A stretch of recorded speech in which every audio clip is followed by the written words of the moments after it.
VT mengenai TBC yang sebelumnya, banyak nih respon dari orang tua, terutama moms yang masih mempertanyakan, anak saya difoto bronkopneumonia, kenapa di terapi TBC?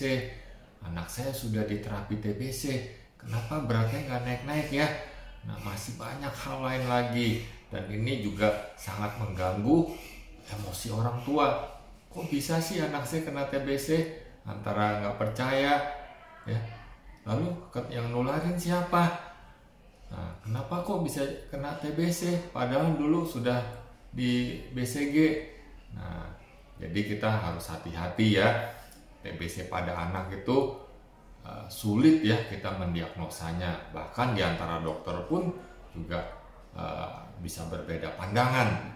Nah, kapan sih kita mencurigai anak kita nih TBC?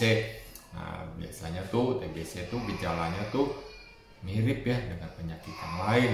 Misalnya ada demam ya. Nah, ini demamnya bisa aja ringan-ringan, sembuh tanpa pengobatan, dan ini bisa berulang. Nah, biasanya sering lebih dari 2 minggu.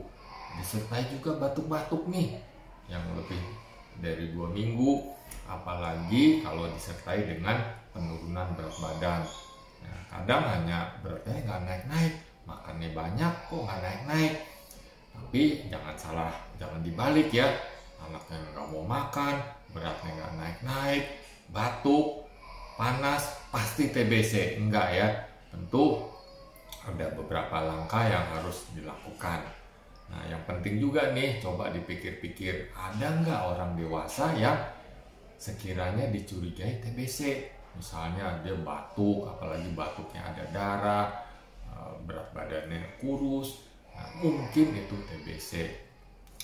Sumber penularan umumnya itu orang dewasa yang sakit TBC.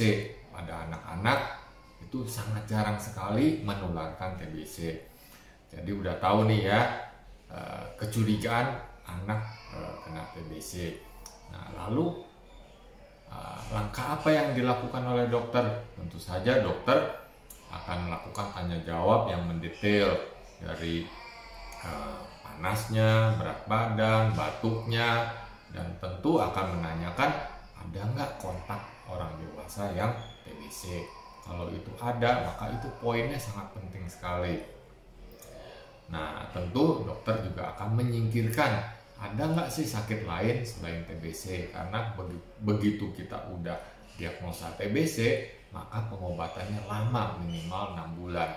Jangan sampai salah diagnosis sehingga minum obat yang tidak perlu, apalagi minum obat yang panjang, lama, maka efek sampingnya juga ada.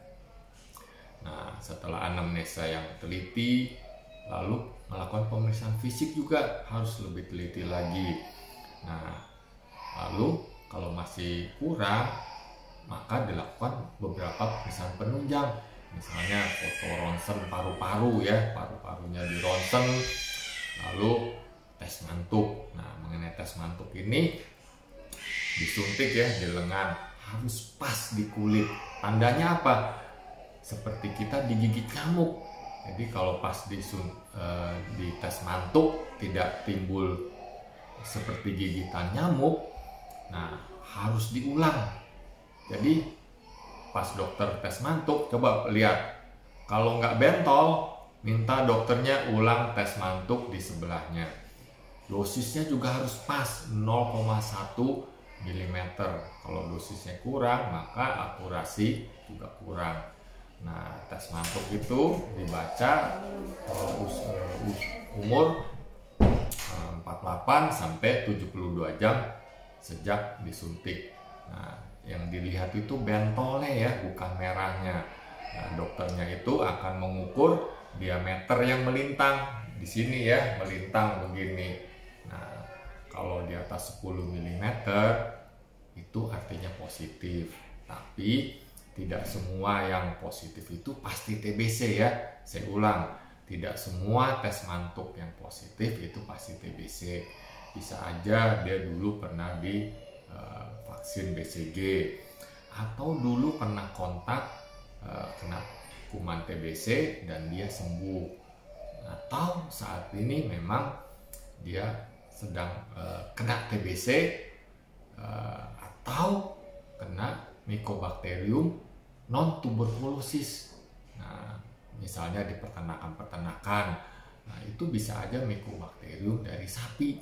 Ya, kalau orangnya minum susu sapi segar, bisa aja Mycobacterium non-tuberculosis. Ini akan mempengaruhi hasil. Nah, jadi dokter tentu akan sangat hati-hati ya untuk mendiagnosis TBC. Nah, bisa aja nih tes mantuknya negatif tapi dianya TBC. Kok bisa begitu? Kalau anaknya kurang gizi, itu bisa mempengaruhi tes mantuk menjadi negatif. Nah, dalam hal ini boleh diulang lagi nih tes mantuknya 2-4 minggu sejak tes mantuk yang pertama.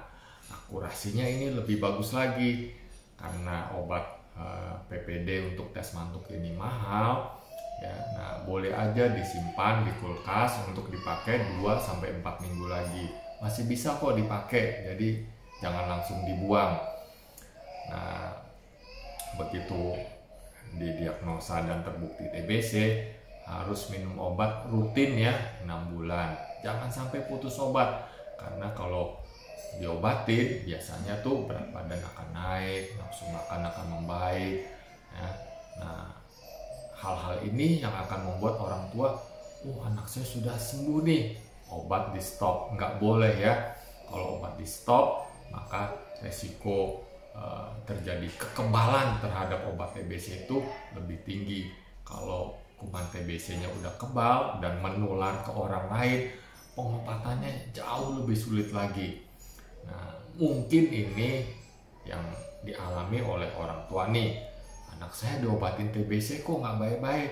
Salah satunya mungkin kumannya atau kumannya ini sudah kebal. Kemungkinan lain rasa makanan yang tidak enak. Atau memang bukan TBC tapi sakit yang lain, misalnya infeksi saluran kencing. Ya, jadi kita harus berpikir lebih luas lagi, dan saya harap orang tua juga jadi detektif. Ini nggak suka makan, kenapa ya? Apakah ini begini atau nggak begitu? Jadi harus dicoba. Jangan mengandalkan dokter semata-mata, tapi orang tua juga harus jadi detektif. Nah, semoga video ini dapat memberi sedikit pencerahan agar orang tua juga dapat berperan aktif membantu dokter untuk mendiagnosa anaknya. Salam sehat.